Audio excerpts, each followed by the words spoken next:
I'm Corbett Wall with DV Auction, here with your feeder flash for Friday, March the 12th, brought to you in part by Zactran, an antibiotic by Boehringer Ingelheim that is approved for the treatment and control of bovine respiratory disease. Remember to observe your 35-day withdrawal period after treatment. For more information, go to Zactran.com. These guys are good, and these guys I'm talking about are the Packers. I tell you what, they are master negotiators.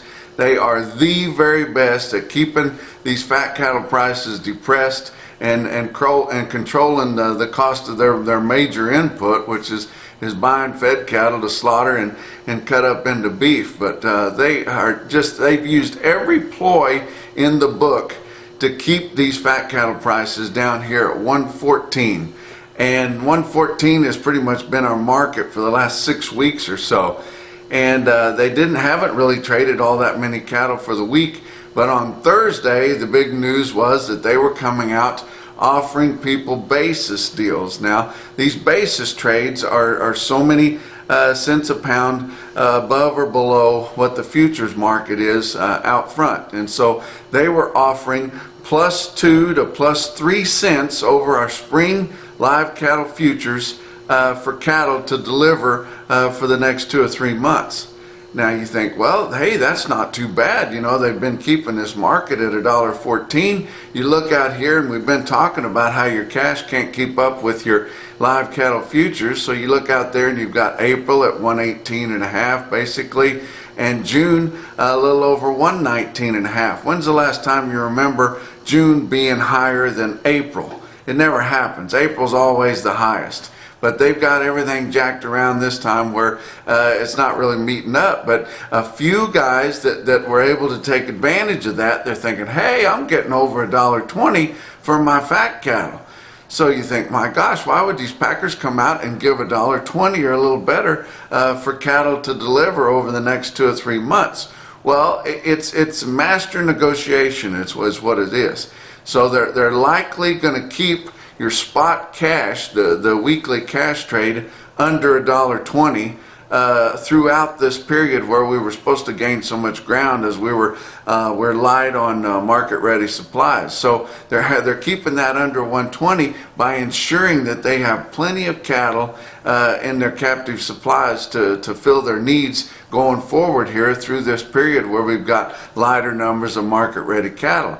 At the same time, they're also keeping that spot cash weekly market at a low level so that the base price on their formula deals, even with their sweetheart partners, they're going to keep that at a low level too. So they're able to buy some cattle on Thursday to kind of help get them through this point where they don't have a lot of available supplies, keeping these markets down, keeping the bulk of their purchases down through lower base prices. And I tell you what, you got to give it to them. These guys are really good.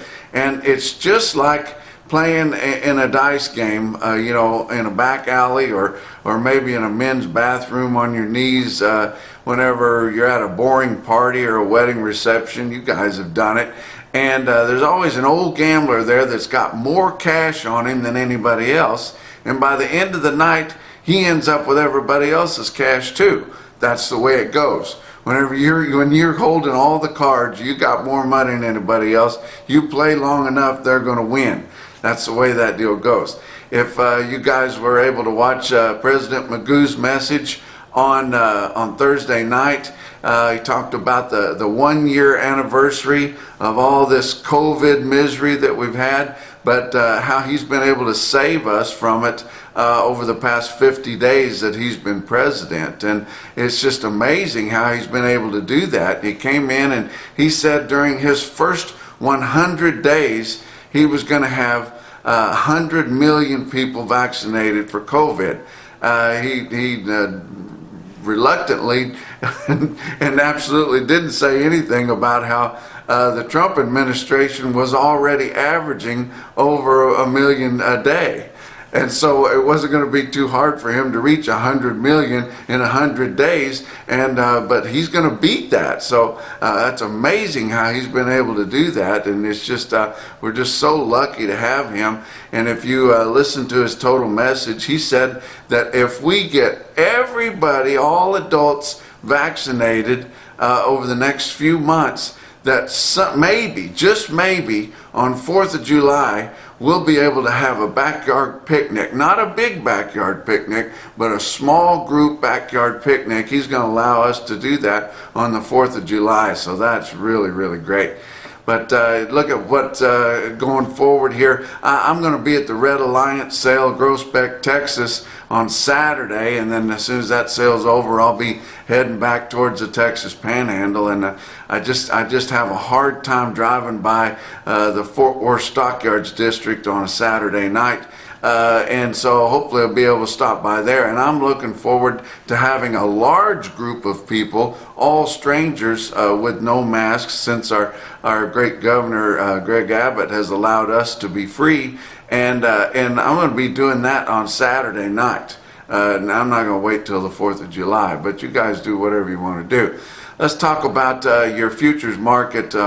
On Thursday, your April live cattle futures down a quarter at 118.52, but you tack $2 or $3 on that, doesn't look too bad. How about June up 70 cents at 119.67, going out from there, and they were down 30 cents to up 72.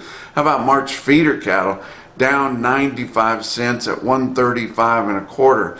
April feeder cattle down 45, and your feeder cattle futures have to back off, because the cattle are just not bringing near that in your cash market, and especially that March. It's got to come together here before too long. But April down 45 cents at 141.27, going out from there, and they were down 42 cents to up just 7 cents on some of your late back months there.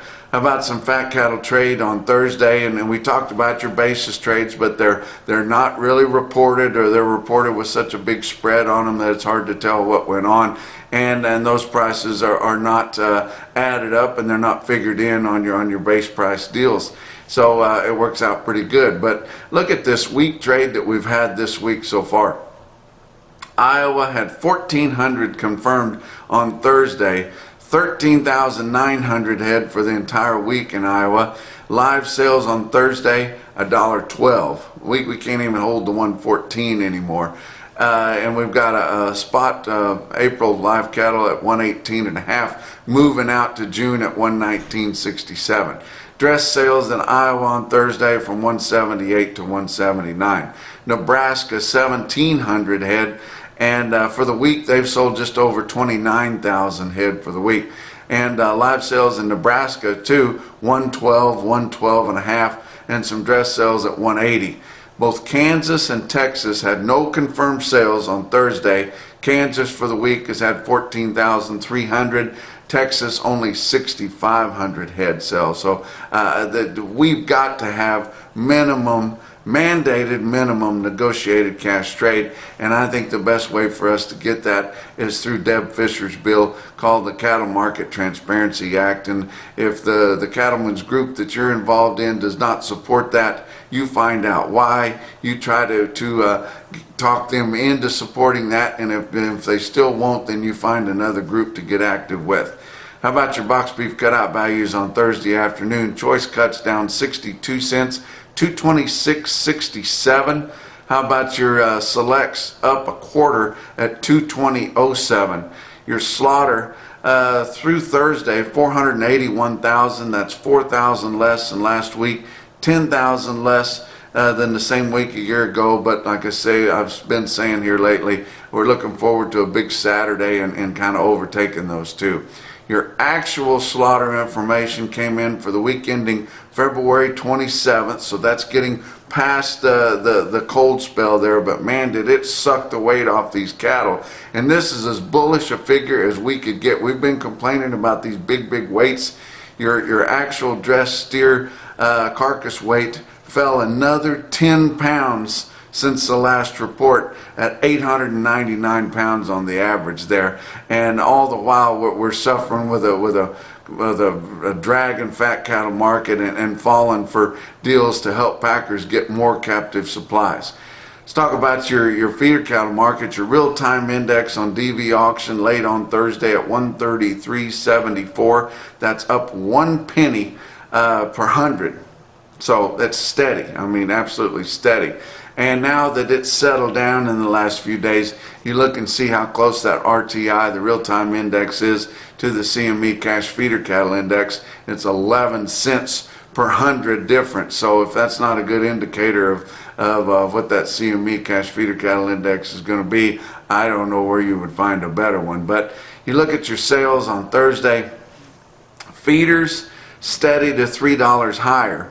And it was some higher there as we went on Thursday on your feeder cattle, especially up through the central part of the United States. Now, it had been the last couple of days in the middle part of the week, your feeders were a little bit lower. So that's what made that real-time index, which is a 7-day moving average, it's kind of brought that to be pretty well steady. But as your feeders were some higher and pretty consistently higher, just a buck or two or maybe 3 at the most, your calf prices very uneven.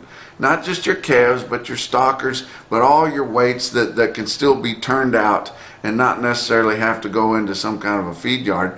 Very, very uneven, and it's, you know, you would think, well, stocker steers, 6-weight stocker steers should be sharply higher. I think a lot of people have already bought the cattle that they need to turn out on grass, and they're starting to back off of them some places you see the steers lower and the heifers sharply higher, and here, there, back and forth. But now that we've kind of getting to some green grass and spots, and I've been some spots down here in North Texas and getting down into Central Texas, they got green grass coming.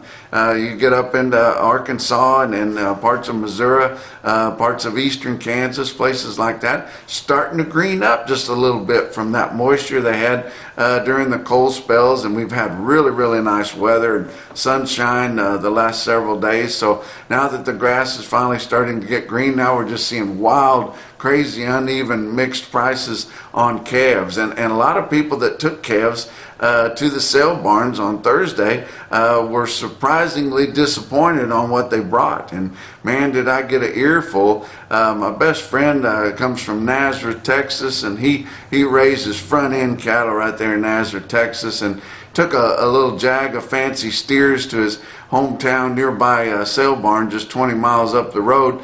And whenever he went to pick up the check, he felt like he'd been steered.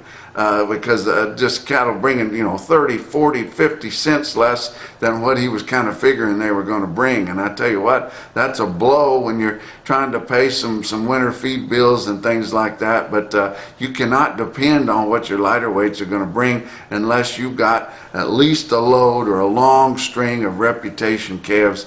And you've got, like I said, a good reputation behind them and enough to really fill an order. Let's talk about your big sales on Thursday. How about winter livestock in Pratt, Kansas? 7,000 head there at Pratt. Feeders steady to $3 higher, very consistent with the other markets I'm going to give you. And calves wildly mixed, including your stocker types.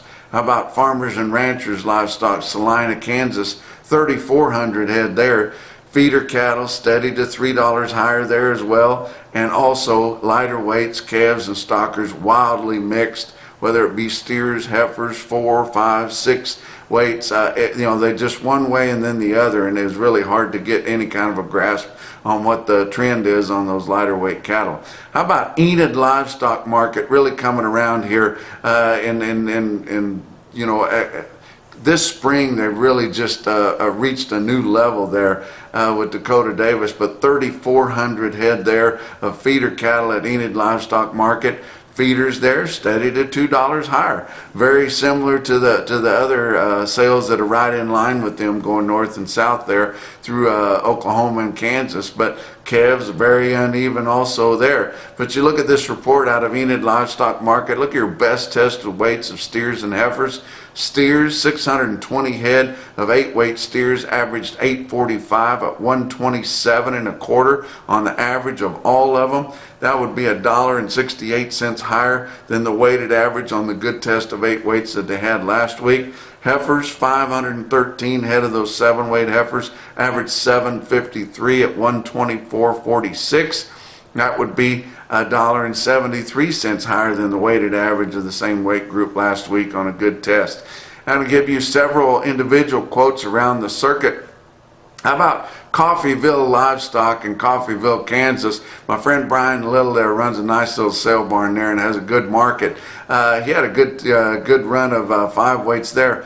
100 head, 513-pound steer calves there, bring $182, and that's in Coffeyville, Kansas. That's not up in the Sandhills somewhere. But how about, I talked to John Fisher, he gave me a message there out of Stockman's Livestock Exchange, East Dickinson, North Dakota. Look at these Stephan cattle right here. 80 head of them, weighed 794 pounds at 140.60. That's right there at 800 pounds, guys. And then talked to another friend of mine, Brian Curlis, a recent world champion livestock auctioneer. Give me some quotes out of the Fairview, Illinois sale barn. And man, when they have one of their feeder specials, they knock the lights out, especially on those McClure cattle. Had a load of 837-pound steers there, bring $140.50. But I tell you what, Greg Arndt blew them all out of the water there at Valentine, Nebraska. Valentine Livestock, and it's your Zach Tran top quote for the day. The Harms cattle, 101 head of 529-pound fancy thin green steers, bring $211.50. And that's your feeder flash for Friday.